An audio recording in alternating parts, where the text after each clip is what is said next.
Okay, this is the second video in the Analyzing Torque 3D source code engine video series. These videos are for my personal use. If you're watching this, keep that in mind. This is not a professional thing. This is just me analyzing the source code as an individual. Um, but yeah, that said, platform we're working on is Win32. The last thing we left off on was um, defining and analyzing torque Win main. If you remember, we loaded the library, the DLL, which is um, the actual library itself, the torque project, no physics, in this particular case DLL. This main C++ file is from the test project no physics file. So this is where the application starts, literally where it starts in terms of the torque engine itself is here in torque win main. That was an export of the library itself. So in order to find that, we basically look in the engine and find that routine in particular. The routine that we found was in winwindow.cpp, which is down here on platform.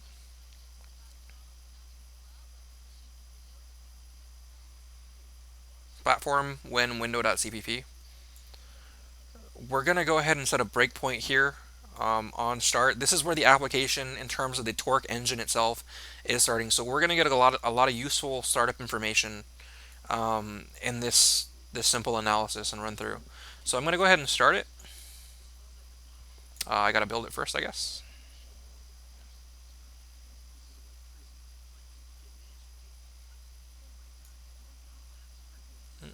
Mm.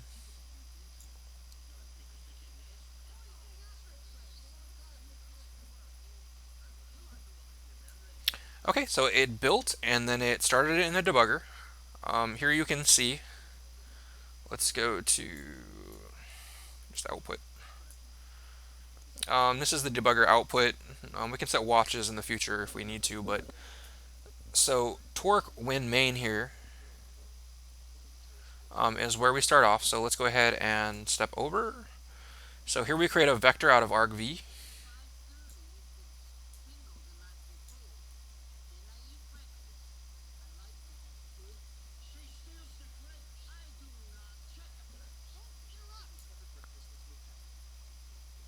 Okay. So we're using the Unicode version of torque. Buff is, let's see.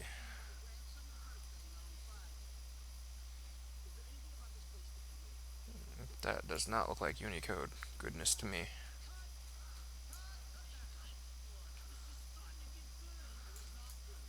Hold on.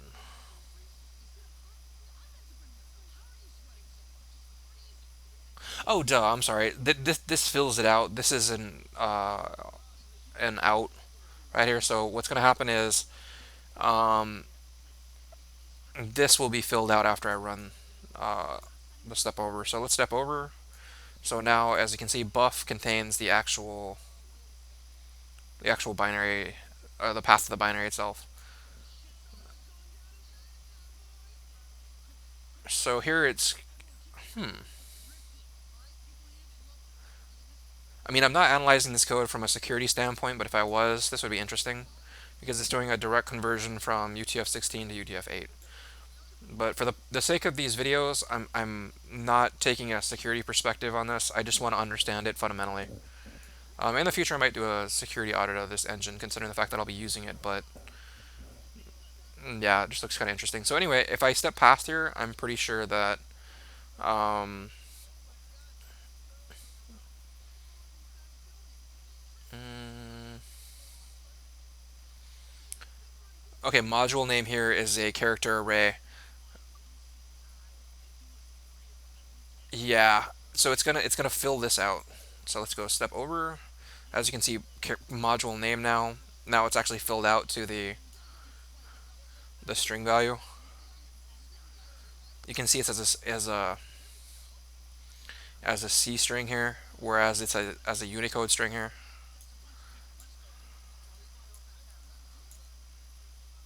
Hold on, come on. What's going on here? supposed to be able to mouse over it. Oop, whoops.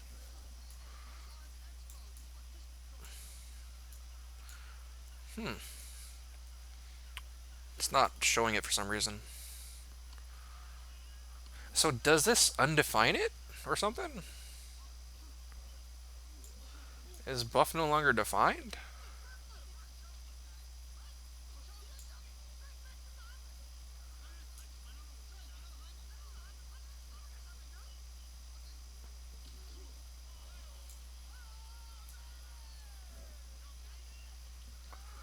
Hmm. Weird. Oh, duh, because it's. I'm sorry. It's because buff is declared internally here, so it's only used once. Um, and it's taken directly from get file name w. I'm guessing this is safe. I was probably wrong on my security assessment earlier. I'm not sure though. I'm not gonna say it 100%, but I feel like it. Convert UTF-16 to UTF-8. So here we should have module name. So it's pushing module stack, or I'm sorry, the module name onto the argument vector.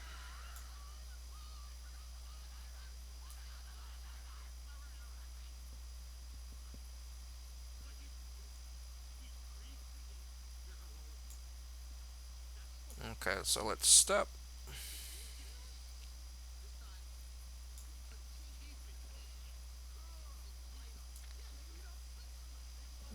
Okay, so I didn't start the application with any command line options, so it skipped this entirely.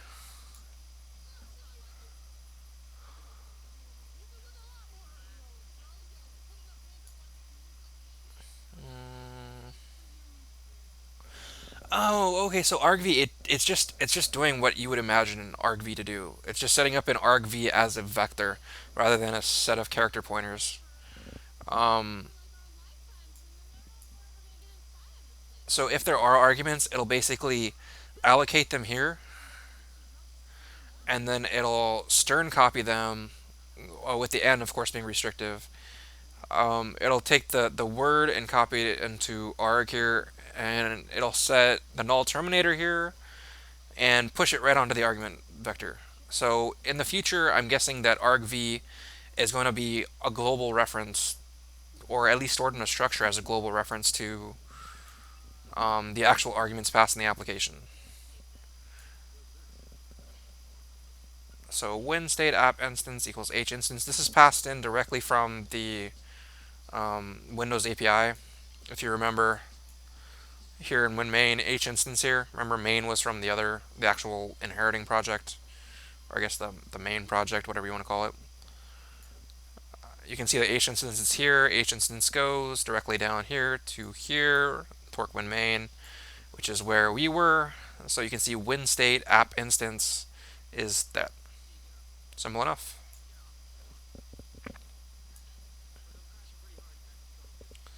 So after that's done, this right here is the main loop. This is where the torque engine is actually started. I believe this is where the threads are started and dispatched. Um, it's something we're going to really want to pay attention to. So I'm going to go ahead and set a breakpoint here. So in the future, when we're actually debugging this, we'll be able to go back in here. But I'm going to step, and then I'm going to step into. Remember, step into goes into this function and follows it. Step over goes directly down. So step into. Oops, step to return. Step into. Step to return. The reason that's happening is because. Wait.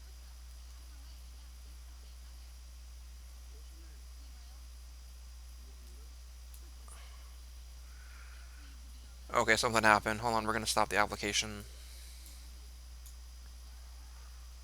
I'm going to go ahead and stop it, and then I'm going to start it again. It should stop at the breakpoint that I want. I guess I have to build it first for whatever reason. Oh no, no, no, I don't. Okay, so torque would main again. So let's continue it. Okay, torque main. I'm going to step into what happened last time was that it evaluates this and this first. So it didn't actually enter torque main. I'm going to go to definition here. I'm going to set a breakpoint here. So as soon as torque main actually does evaluate, we'll stop. So here you see torque engine init with argc and argv.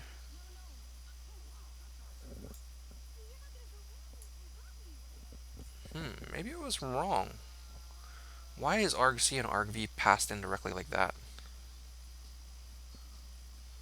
Let me go back.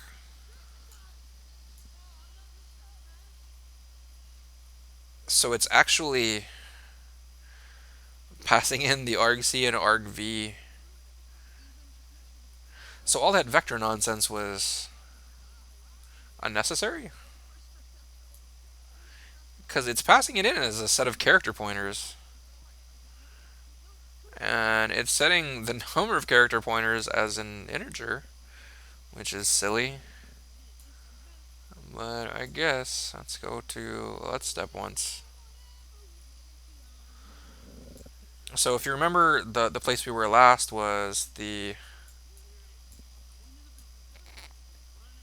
torque main called torque engine init. So this is what we're looking at right now. It's the engine initialization stuff. So let's step one more time. Torque engine init. This is what we were looking at. It's taking argc and argv directly from the command line. These are C strings, of course. So link console functions, I guess this is a default value. It's going to be true. If define torque minimap and define torque release, try. Okay, so this is just debug stuff.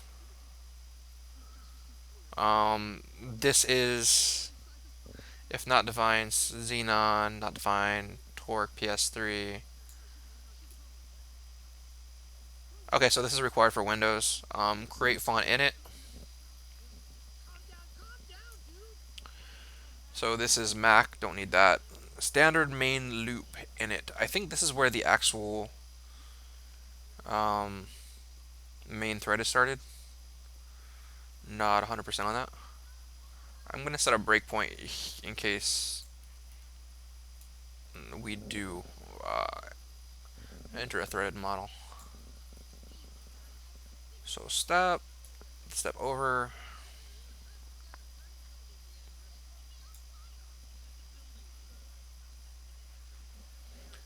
So I'm guessing this is just an initializer.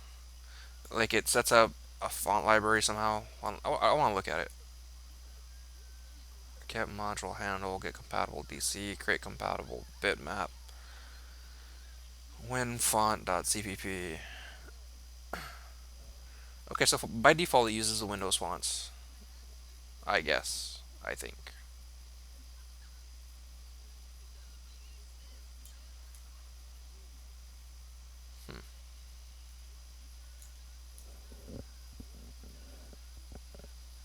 Yep. So here we are at the main loop initializer. If you remember from the last video, or if you didn't watch the last video, basically main loop is the main loop that does event processing in the application. I recommend you go back and watch the first video because I did go over it in more depth than I will here.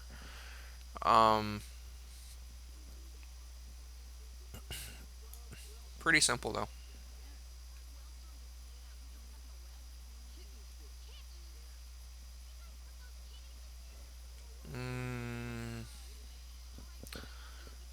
Where was the main loop itself? In case you watched the last video. Hold on. I'm looking for it.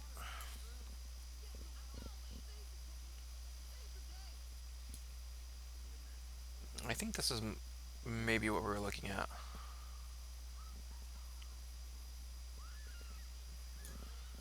Yeah, this through this is what we were looking at in the last video. I don't think we went over the first part too in depth. If you remember, this is where the events were processed. Um, this is where work items were run. I don't believe there were any actual work items. So let's go back up to the initializer. Let's step.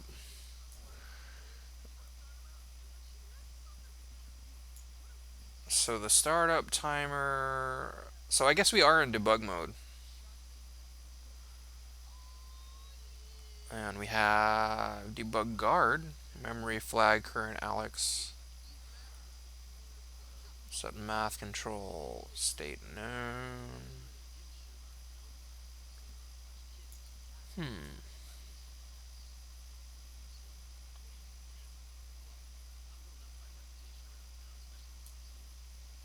So I guess this is the memory abstraction.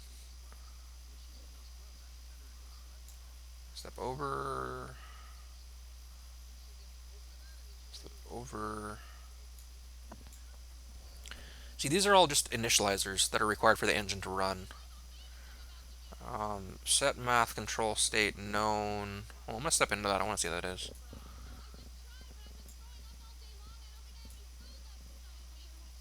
Okay.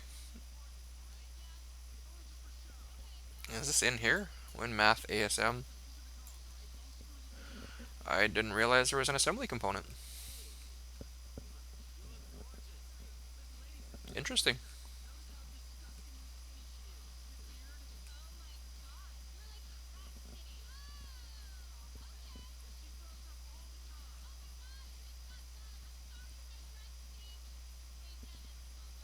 So in order to move this to 64-bit,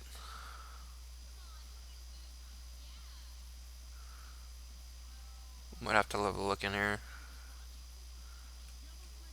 Okay, that's a tangent. Let's go back.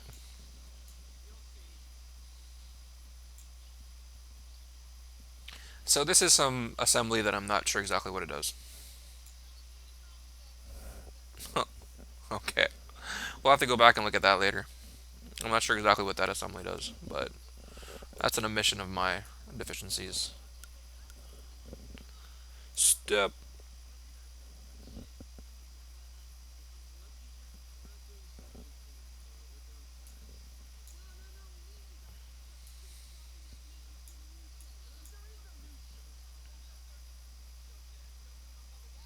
Hmm. I'm gonna execute till return.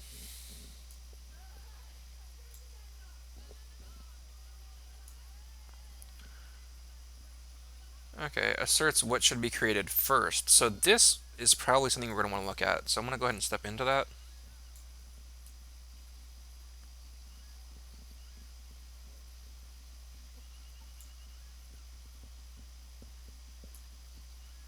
If not platform assert. Let's see the definition. I want to know if this is global or if this is in the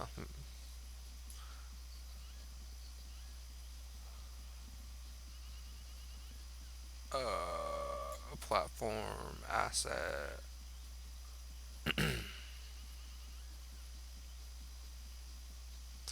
Yeah, it's just a static declaration and null.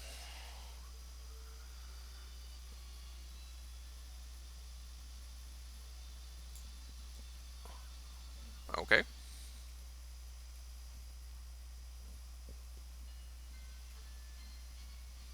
Hmm. So I'm assuming it's going to create a new platform assert. So we'll step, step,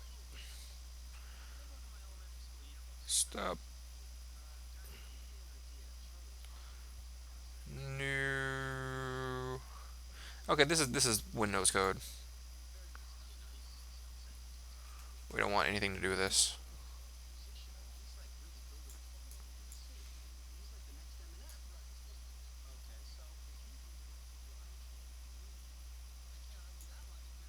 Wonder who this guy is. PJ Plogger. Hmm. This is your moment of. It's your moment of fame, PJ. PJ Plogger. Plogger. What's up, dude? Okay, let's go back. Oh, execute till return. Okay, so this should now, no, not yet.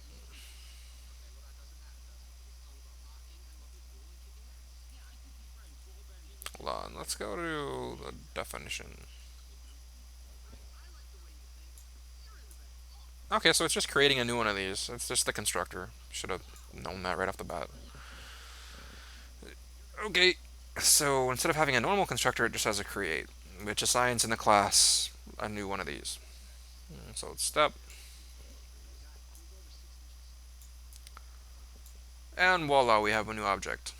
So let's see what's in the object. Oop,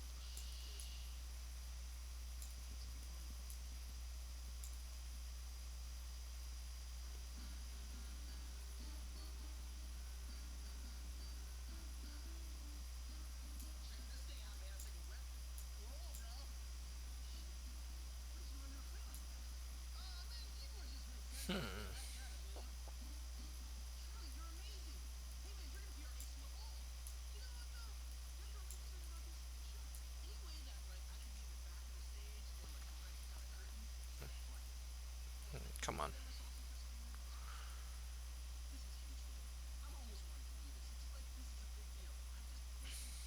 Hmm. So I guess it's just a table of strings.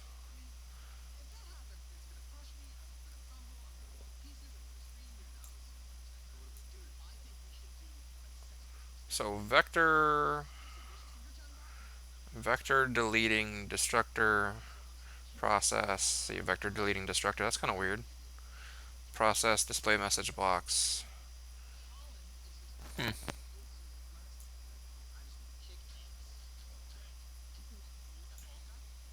Step. Okay, so that's what create did in platform assert. So manage singleton. It's a thread manager. Create singleton. Step.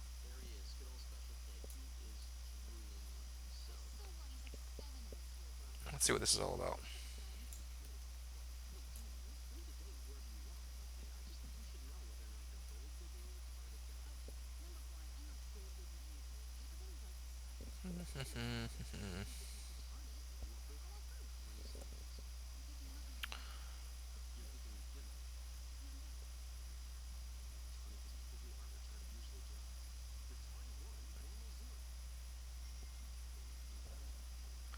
So it asserts that that's null, or it says it's already created. So it's going to say SM singleton is the new T, whatever T is. Go to definition. Engine types. So type name, engine type traits.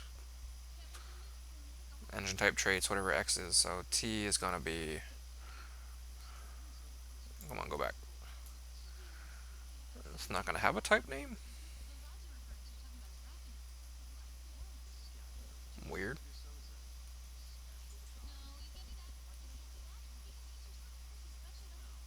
Okay, step over, step.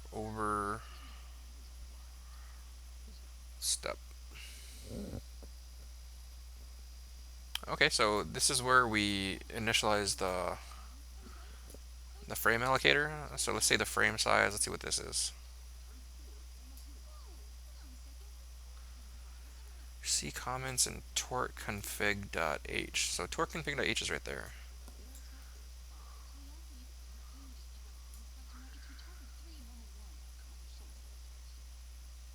Mm,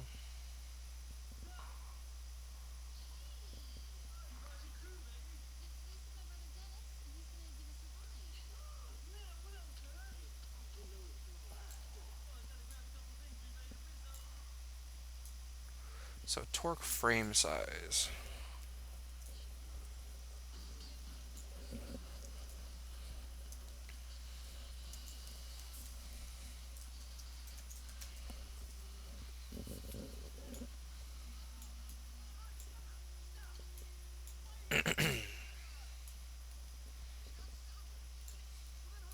Okay, so it's just bit shifted 20 over.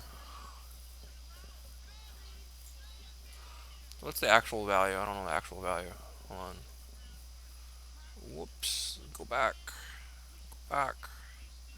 Back. Back. Back. Back. Back. Back. Back. Back. Back. Back. Step.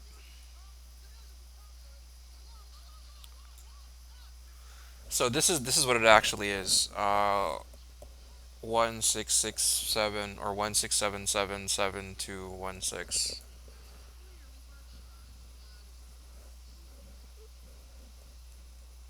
So that's what the static value is. So that's what it is every single time. 167777216. I'm not sure exactly what that creates, but that's what it is. Okay, so step. Mm, SM buffer null error already initialized. SM buffer. Oh, it's null. You can't read it. Frame size. Hold on. What's this?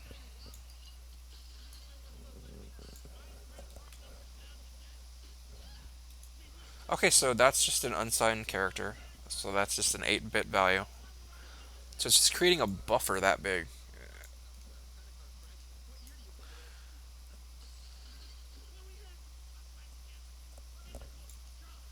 So it's creating a buffer 16,777,216 bytes long. So 16 meg is its initial buffer.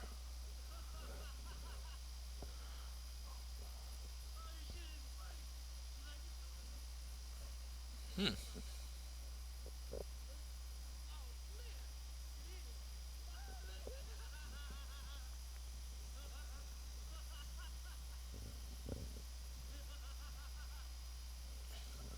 I wonder if you could draw to this directly.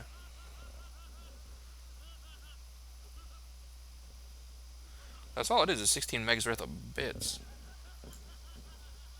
I'm going off on a tangent here. Let's just continue stepping through it. So just notice that the frame allocator is just a buffer at, at this point. Here you can see this is maxed out, high water mark. This is 0.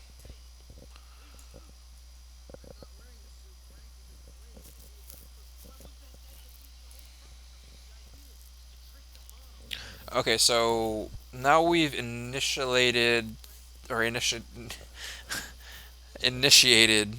frame allocator. Now I guess we're initializing the network stuff.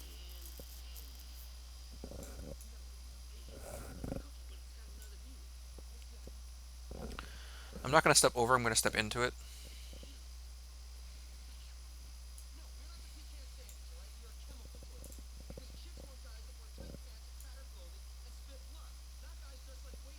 It's kind of crazy that this runs on Xeons. It's kind of crazy that this runs on everything. I'm kind of impressed that it works so well, so everywhere. Okay, so let's go ahead and step over and we're using WinSock. So okay, so it's just standard startup.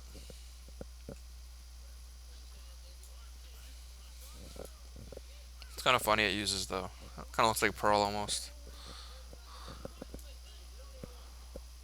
like .NET.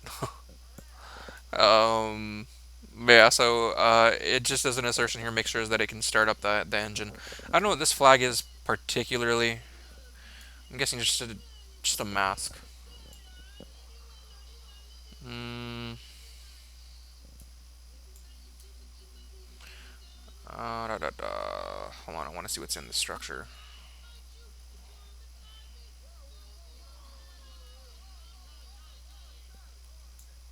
Oh, that's an out again. Hold on, let me step.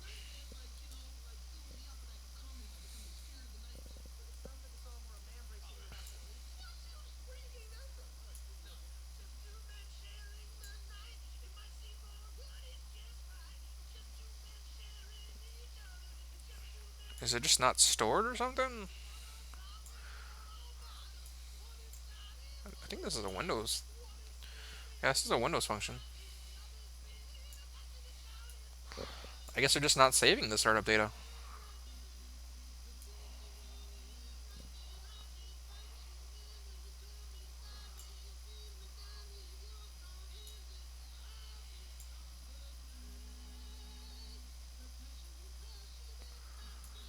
So process is an abstraction here. Like the application itself, I guess, has a process object. This might be global, I'm not sure. Process, notify.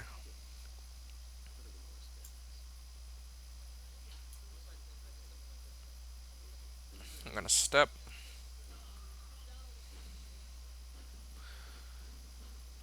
So this. So in the process. Hold on, is this is it Windows, is it?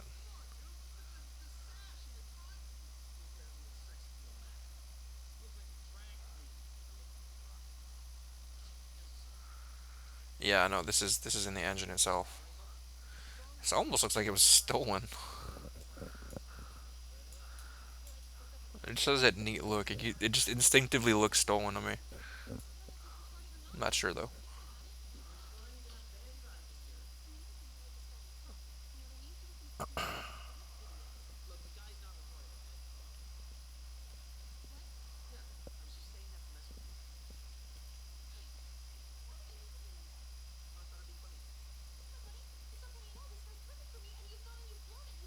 Mm,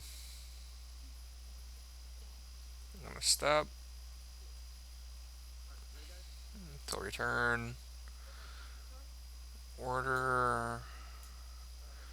Dialog.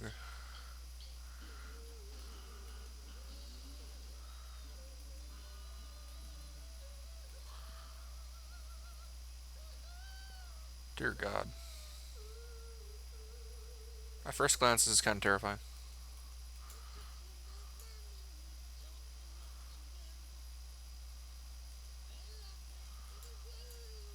So apparently this has a closure.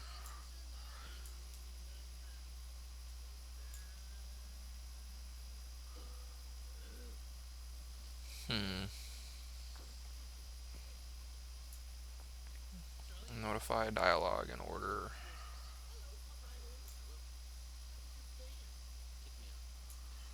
Okay, I'm gonna step over.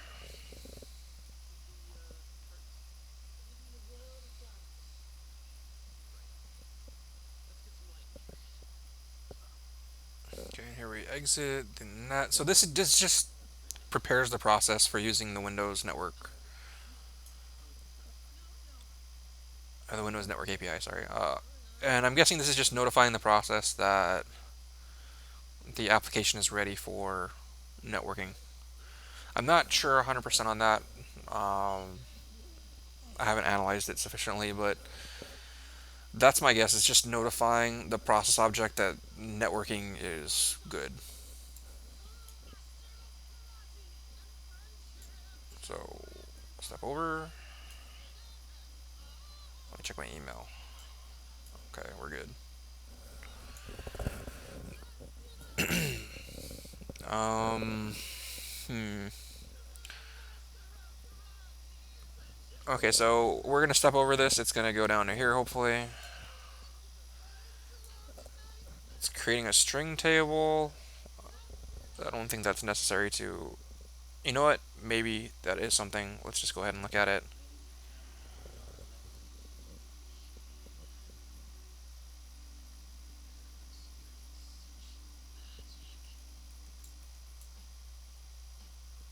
Hmm.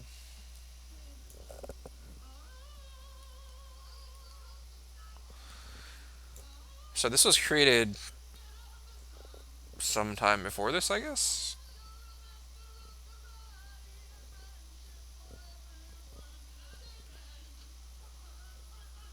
Weird.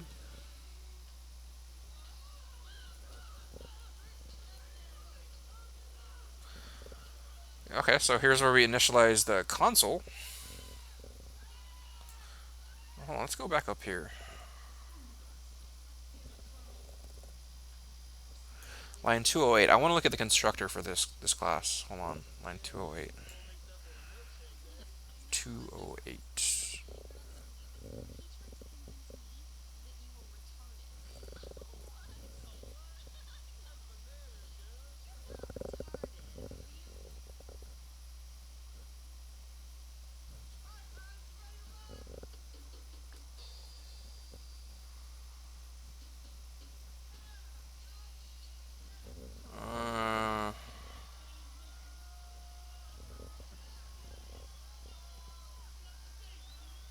Hmm. String table create. Set up the resource manager.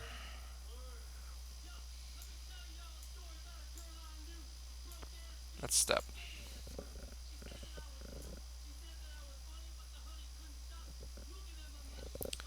Step over. Step over.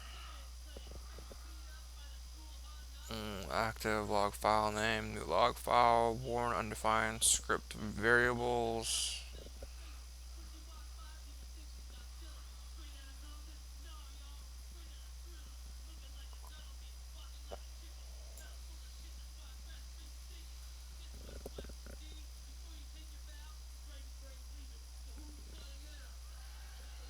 Hmm.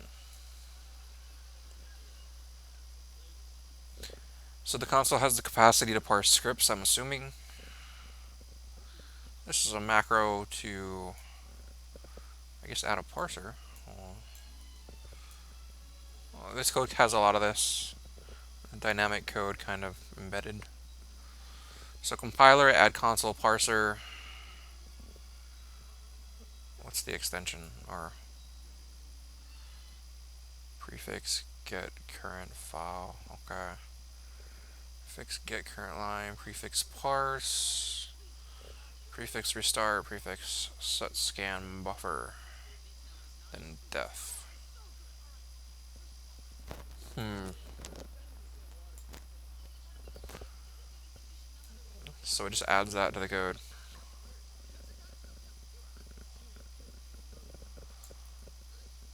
Oh, that hurts my brain.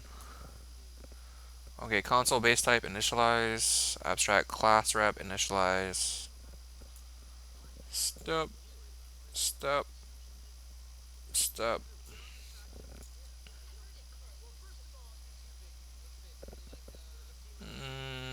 Here we're setting a number of variables.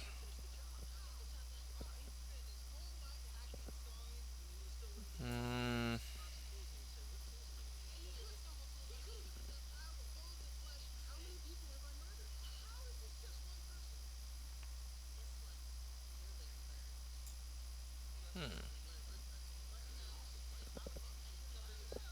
So I haven't gotten far enough ahead in order to like really dissect and understand the console.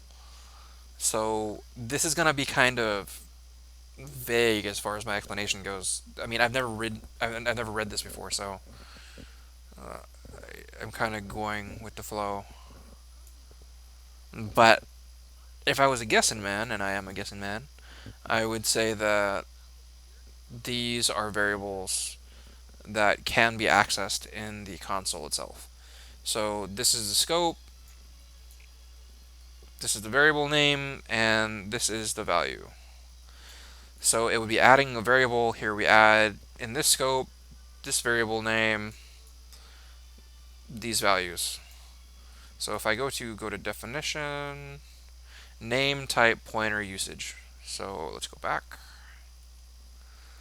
Name type buffer, or I'm sorry, something, what was it?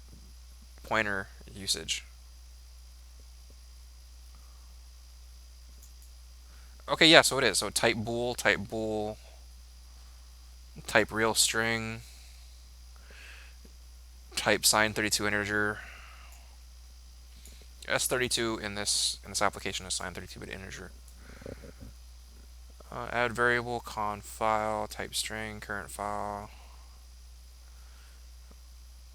So these are just, I think, once again, I'm not sure 100%. I think these are just console variables.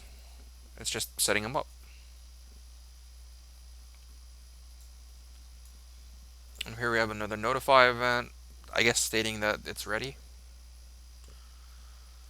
So I'm going to set a breakpoint here, and then I'm going to continue. Oh, whoops, continue. So it stopped there. I can remove the breakpoint now. Let's go back to the definition here. G eval event state global vars.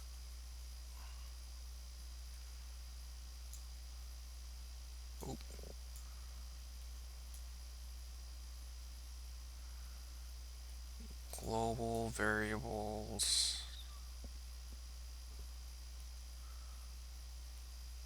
Okay, so code is null, scope namespace is null, scope name is null, expression state, global variables. Okay, so that's just a pointer back into itself. This points back up here. Over hash table data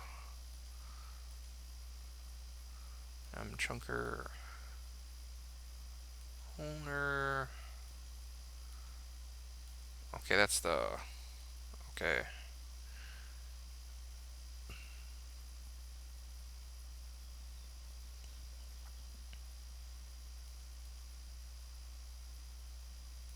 We don't want the owner, we want the data.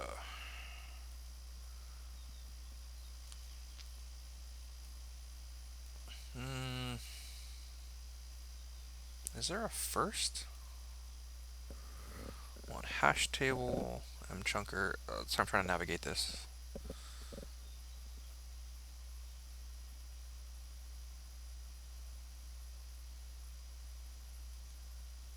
First block.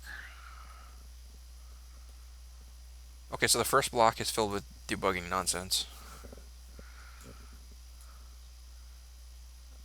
Okay, so well, basically all it does is it adds to the global scope. So hold on, I want to see.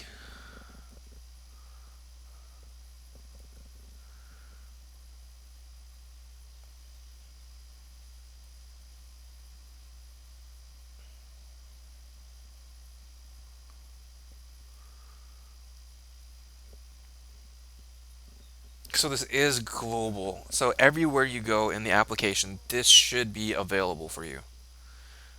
This should be usable, and you shouldn't have any problems with it.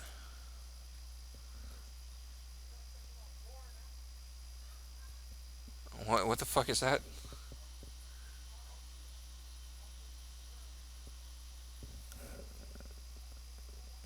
There's people outside talking, and I swore on this video. Well, if you caught that profanity, good for you. I guess my uncles are outside.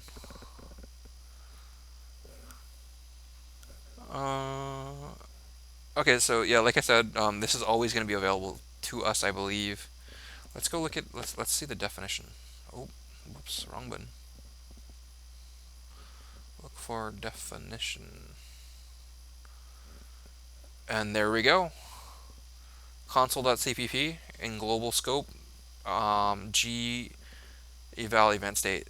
I guess the statement list hasn't been filled out yet. False. Con use timestamp. That's a scratch buffer. Okay, so the console does use. It does use whatchamacallits, global variables. So that's just something interesting to know. So let's go back. So add variable adds to the global scope. So this notification, let's go ahead and step over that. Which takes us back to the application, init console. Yeah, let's step into that. Let's see what the initialization of the console looks like. Okay, add variable. So platform has been filled out previously. I'm guessing this will evaluate to something. So it'll be like, Windows 32 or something like that. Background sleep time. I'm not sure if this is actually filled out or not. I have no idea. But I'm guessing it's evaluated. I think I saw code a little bit ago, and kind of like my periphery, that showed a $sign being evaluated as a variable. So I don't know. But here we go. Add variable, platform, background sleep time. It's assigned 32-bit integer, as you can see.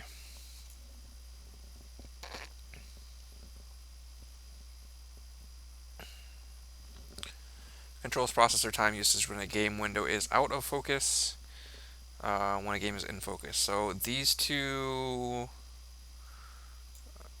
201.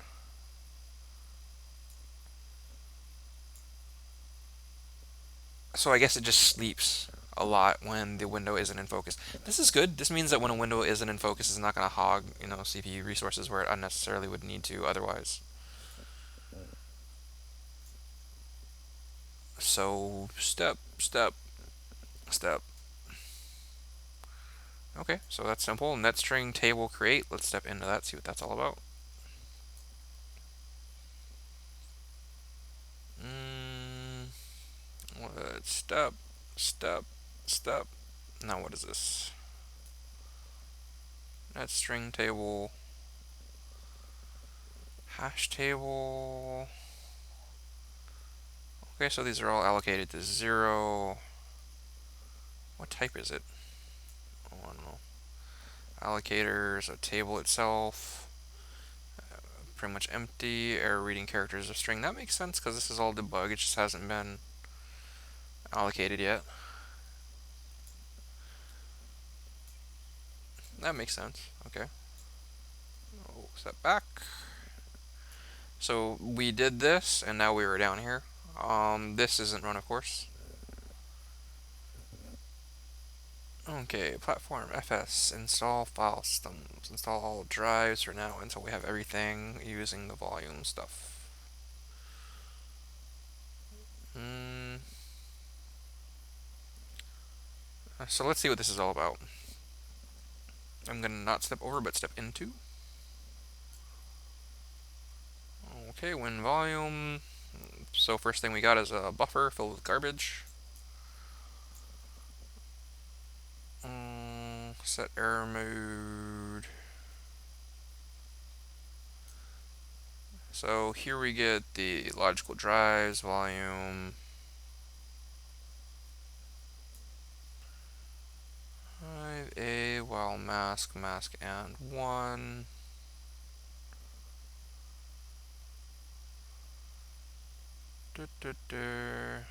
Volume.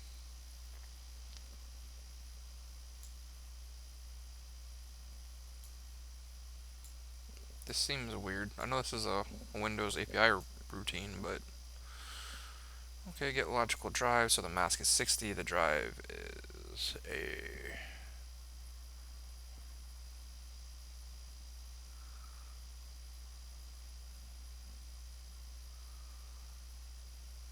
volume 0 equals drive 0.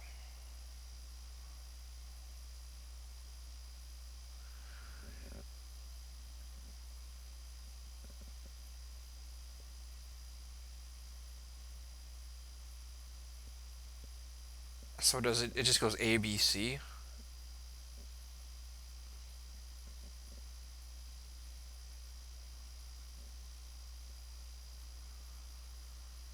I should read the comment. Load all Win32 logical drives. That makes sense because here the drive 0 plus plus, all it's doing is it's incrementing that to B, C, D, E, F, G, etc. Um, and it's only doing that for a shifting of the mask. Yeah, that makes sense, I guess. It's just a very bitwise way of doing things. It's a very efficient way of doing things too, but still. So let me go ahead and step, step, step, step, step, step. So here you can see masks, and there's no A drive on this. It's gonna be, what is it after that? So 30 is the first step. Drive 0, you see it's A. After I step this, it's gonna be B. See, it's B now. If I step again, it'll be C.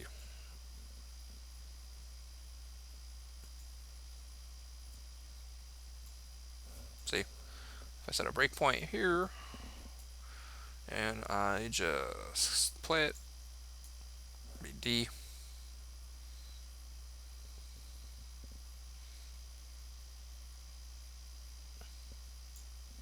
As you can see, the mask is 7. I think it'll only go for maybe like 1 or 2 more loops.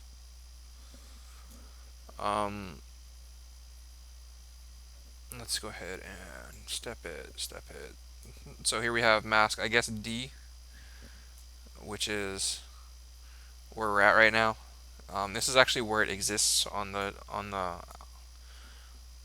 logical partition space.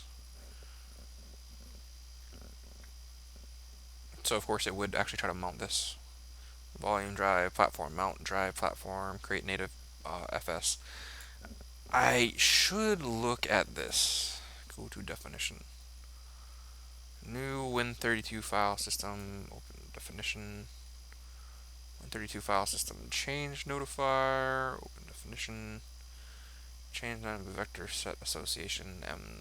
There's handle lists.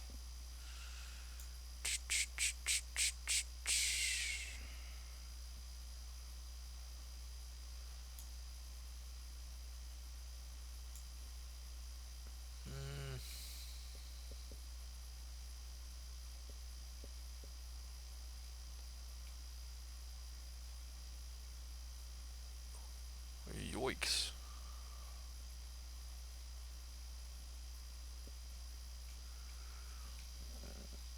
Okay, so this is just an abstraction for operating within the file system. So I guess you can just consider this entire class like a handle to the file systems. It creates one of those for each drive on the system, so this application should have access to every single drive unless otherwise specified.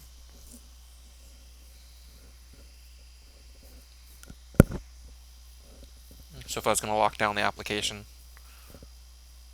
I could make some edits here, I guess.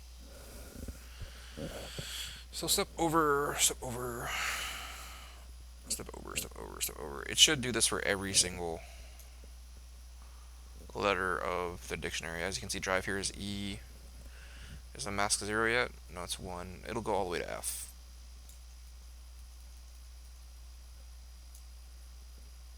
See, it's 0. F. I think that would be because I have virtual drives on my system that go up to F. But yeah, it should exit now. Yep. Get current directory. Okay, set current working directory. Okay, so this is just abstractions. I can actually execute till return. I'm confident in my understanding of what's going on here. I've done work like this in the past. I'm not being lazy, I get it. It makes sense. So install file system, so this just gets everything. Mount defaults. So maybe this is like a custom internal file system. Let's go ahead and look at that.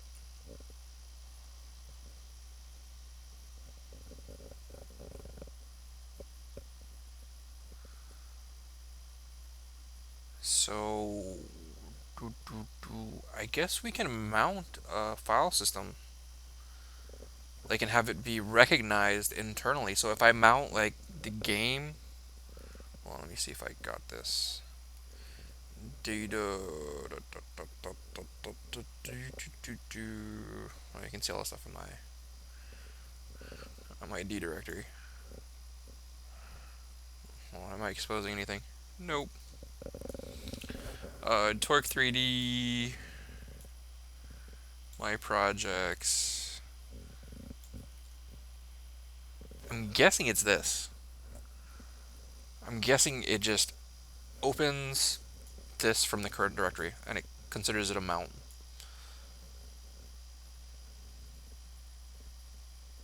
But wait, the application is here. I might be wrong, might be completely wrong.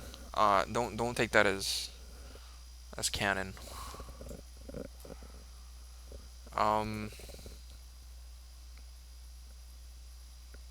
Get out. Okay, you know what? Let's just step through this. So path is going to equal, let's see, where's the default path? Oh, come on. Data, yes. Okay, so yes, this is the default path. So I was right in my assumption. If we go back down here and we look at game, you can see that is the correct path. So it opens a file handle directly to here.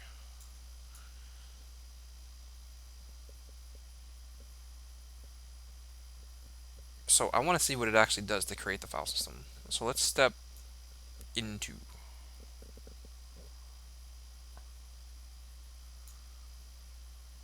And volume is that string, so let's step into, and here's new. Let's step out. Win32 file system volume.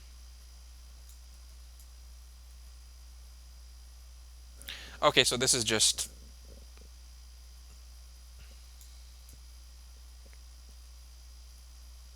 Well, I guess it's just a Win32 mechanism for building a file system. So I guess from here on in, you'll be able to utilize that directory as a file system. I guess it's kind of like a change root almost. Not exactly, but kind of like it. Go back. So step over. Okay, so is mounted true now? Mounted is false. Let's go step. Hmm? Oh, yeah, duh. Sorry, gotta return. Because they called the mount after create native fs or whatever. So mounted, not true yet. So step over, or actually step into. So here's mount. So I was wrong. I was looking at the wrong function. This is the actual mount function. If I step it here and I step it here, strong object ref.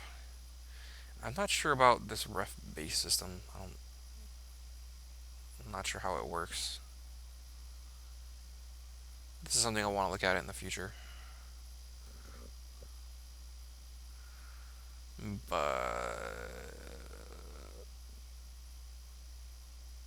okay, let's go ahead and step over, step over, step over.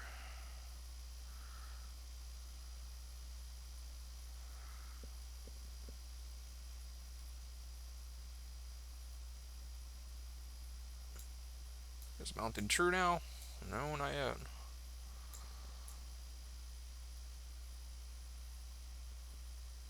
Oh, it is true.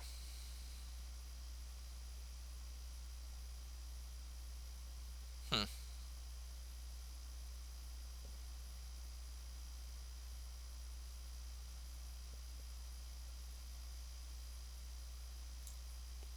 Return mount zips.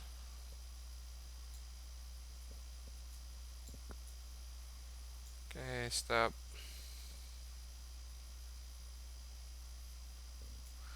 Gonna step into this. I want to know what the hell mount zips is all about. Execute till return. Step. So here's mount zips. Da, da, da. Find by pattern base path.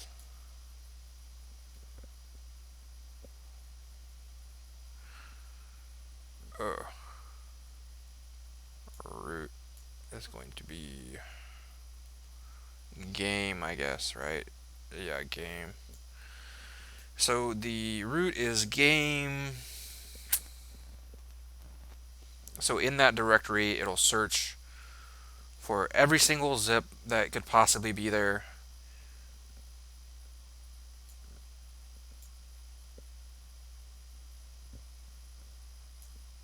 And it will attempt to mount them all.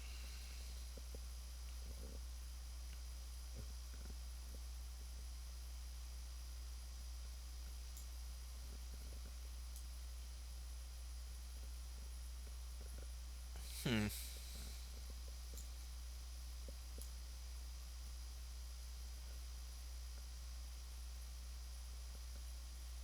Okay, let's step over, step over, over, step over, step over. I'm guessing num is 0. Okay, so I wonder if it was 1. I wonder if there actually was a zip file in there. What would actually happen? New zip file system. Hmm.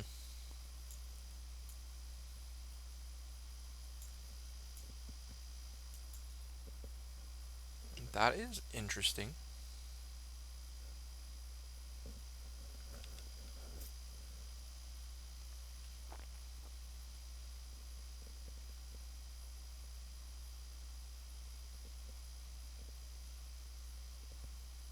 I wonder if I could add zip encryption to this, or if it's already in there.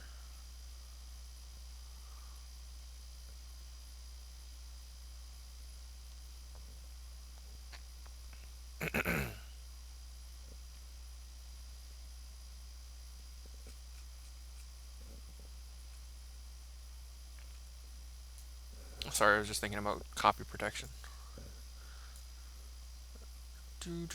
So it's never going to get here because there is no zips in that particular directory structure. If we ran it again, we probably could manipulate this. So let's make a mental note. Mountain zips is probably where we're going to want to look in the future. It might be possible to cause a corruption using this. I mean, say we have like, a recursive set of zip files that maybe point to each other. It'd probably be possible to crash the system. Um, okay, I'm going to continue here. Continue back to where we were. Okay, return true. That's mountain defaults. Let's go to